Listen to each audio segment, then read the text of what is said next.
یہ 20 سے 25 گھروں پر مشتمل ایک چھوٹا سا گاؤں تھا جس کا نام تھا ہومپر نگر۔ ہومپر نگر میں لوگ بہت سادہ طبیعت کے لوگ تھے اور زیادہ تر کھیتی باڑی کر اپنا گزارا کرتے تھے۔ میرے ابو جان اس گاؤں کے سرپنچ تھے اور تقریباً اس گاؤں کے تمام فیصلات میرے بابا ہی کرتے تھے۔ ہماری حویلی کے پاس والے گھر میں شادی ہو رہی تھی، ان کی بیٹی کی شادی تھی اور کل بارات آنا تھی، لیکن گاؤں میں ایک مسئلہ کھڑا ہو گیا۔ گاؤں کے ایک لڑکا دعوے دار بن کے کھڑا ہو گیا کہ ہم دونوں ایک دوسرے سے پیار کرتے ہیں اور گھر والے اس کی زبردستی شادی کروا رہے ہیں۔ اسی سلسلے میں پنچایت بیٹھی جس میں گاؤں کے بڑے بزرگ سردار موجود تھے۔ معمول کے مطابق میرے ابو جان اس پنچایت کے سرپنچ تھے اور انہی نے فیصلہ کرنا تھا۔ تو فیصلہ کچھ یوں ہوا، چونکہ اگلے دن لڑکی کی بارات آنا تھی تو گاؤں کی عزت کی خاطر فیصلہ لڑکی کے ماں باپ کے حق میں دے دیا گیا اور اگلے دن شادی ہونا تھی۔ اسی دن لڑکا گاؤں چھوڑ کر چلا گیا اور لڑکی نے خودکشی کر لی۔ بس اس کے بعد گاؤں والوں پر تو جیسے مصیبتوں کے پہاڑ ٹوٹ گئے ہو۔ آئے دن کوئی نہ کوئی نیا واقعہ ہوتا رہتا ہے۔ بہت سے لوگوں کو دلہن کے لباس میں ملبوس ایک لڑکی نظر آتی اور وہ جس کو بھی نظر آتی کچھ دنوں بعد وہ بیمار ہو جاتا، اور ان لوگوں میں زیادہ تر وہی سردار تھے جو پنچایت میں شامل تھے۔ یہ واقعات بڑھتے گئے اور آہستہ آہستہ گاؤں والے بیمار بھی ہونے لگے اور بعد میں یہ سلسلہ ہلاکتوں کی صورتوں میں پیش آنے لگا۔ کسی کو پزیبوں جھنجھروں کی آوازیں آنے لگتی۔ جب وہ اس کا پیچھا کرتا تو وہاں ایک دلہن کی لباس میں موجود لڑکی ہوتی۔ کبھی اس کے ہاتھ بڑے ہونے لگتے یا کبھی کوئی اس کے پاؤں الٹے دیکھ لیتا۔ یہ واقعات دن بہ دن شدت اختیار کر رہے تھے اور گاؤں والے بہت پریشان ہو کر رہ چکے تھے۔ سب کا کہنا یہی تھا کہ یہ وہی لڑکی ہے جس نے اپنی شادی والے دن خودکشی کی تھی، کیونکہ اس دن کے بعد سے ہی گاؤں میں ایسے واقعات ہو رہے تھے۔ پہلے کبھی ایسا واقعہ ہومپر نگر میں کبھی نہیں پیش آیا تھا۔ اسی سلسلے میں گاؤں والوں نے پنچایت بٹھائی اور فیصلہ کیا گیا کہ اس لڑکے کو ڈھونڈ کر واپس لایا جائے گا۔ شاید اس کے آنے سے ان واقعات میں کمی آ جائے یا کچھ بہتری ہو جائے۔ 2 ماہ گزر گئے۔ ان 2 ماہ میں واقعات میں کچھ کمی تو آئی۔ جب وہ واپس آئے تو کہ وہ تو ہمیں نہیں مل سکا، لیکن اس کے ہمیں کافی سراغ مل گئے ہیں، لیکن اب ہمیں شہر میں کافی دشواری پیش آ رہی تھی، کھانے پینے کی قلت ہو رہی تھی، تو ہم واپس آ گئے ہیں۔ پھر سے اس سلسلے میں پنچایت بٹھائی گئی۔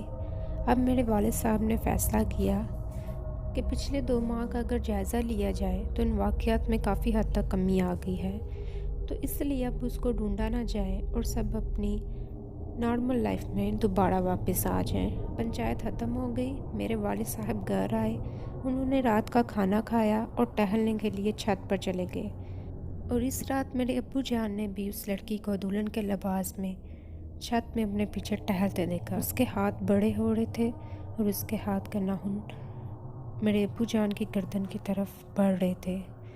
چونکہ میرے ابو جان نہایت ہی نہ ڈر اور بہادر انسان ہے، وہ چھت سے فوراً نیچے آ گئے۔ اسی لمحے وہ تیز ہوائیں چلنے لگی اور آندھی اور طوفان گرجنے لگا۔ اس آندھی اور طوفان نے گاؤں میں بہت زیادہ نقصان کیا۔ بہت سے لوگوں کے گھروں کی چھتیں گر گئیں۔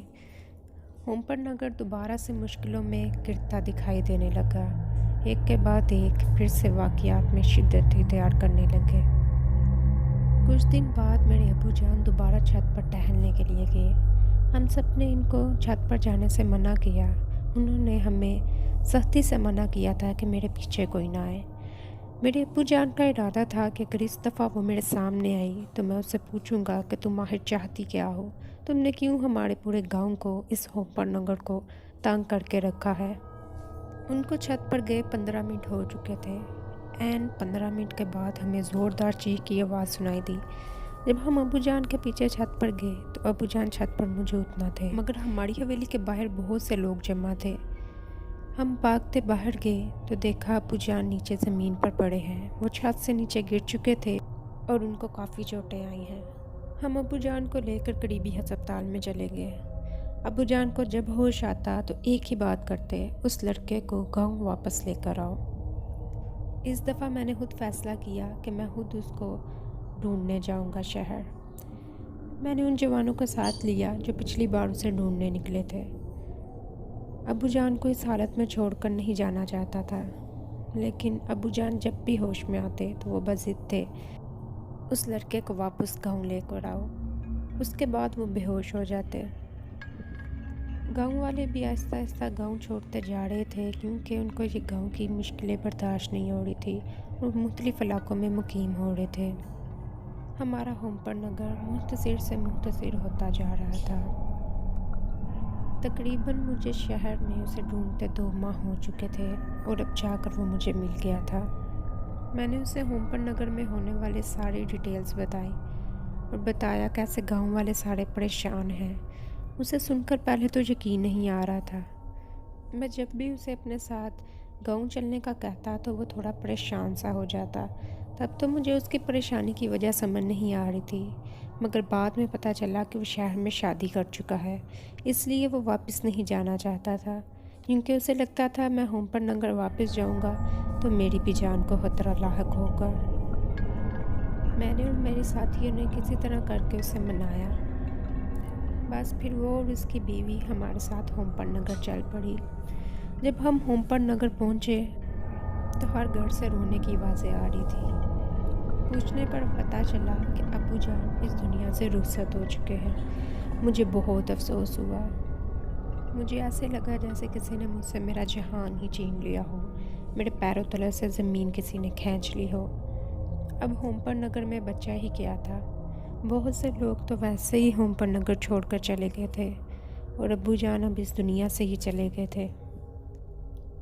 لیکن اس واقعے کو اب 20 سال گزر چکے ہیں اور 20 سال تک دوبارہ ایسا کوئی سلسلہ گاؤں میں ہوتا نظر نہیں آیا۔ گاؤں بالکل معمول کے مطابق چل رہا ہے اور اب گاؤں کی آبادی بھی بڑھ گئی ہے اور اب میں اس گاؤں کا سرپنچ ہوں اور آج پھر ایک پنچایت لگنی تھی جس کا فیصلہ میں نے کرنا تھا۔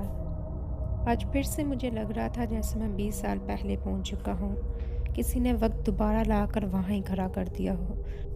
پھر ایک ایسا ہی واقعہ ہومپر نگر میں شمار ہوا تھا۔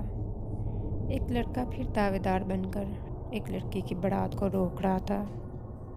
مجھے لگا اس دفعہ مجھے 20 سال پہلے والی غلطی کو ختم کرنا ہوگا، لیکن جب میں نے لڑکی کا بیانیہ سنا تو میری رائے بدل گئی۔ لڑکی اس لڑکے سے شادی نہیں کرنا چاہتی تھی اور وہ وہیں شادی کرنا چاہتی تھی جہاں اس کے ماں باپ شادی اس کی کر رہے تھے۔ یہ فیصلہ میرے لیے آسان ہو گیا اور اگلے دن اس کی بارات آ گئی۔ سب گاؤں والے پریشان تھے کیونکہ ان کو لگتا تھا کہ آج پھر کوئی ایسی انہونی نہ ہو جائے۔ تقریباً دلہن کے پاس مسلسل کوئی نہ کوئی موجود تھا، لیکن سب کچھ خیر خیریت سے ہو گیا اور اس کی رخصتی خیر خیریت سے ہوگی۔ سب گاؤں والے بہت مطمئن تھے، لیکن اگلے دن ہی وہ لڑکا جو اس کی محبت کا دعوے دار تھا، اس کے گھر سے اس کی لاش ملی۔ وہ سوسائڈ کر چکا تھا۔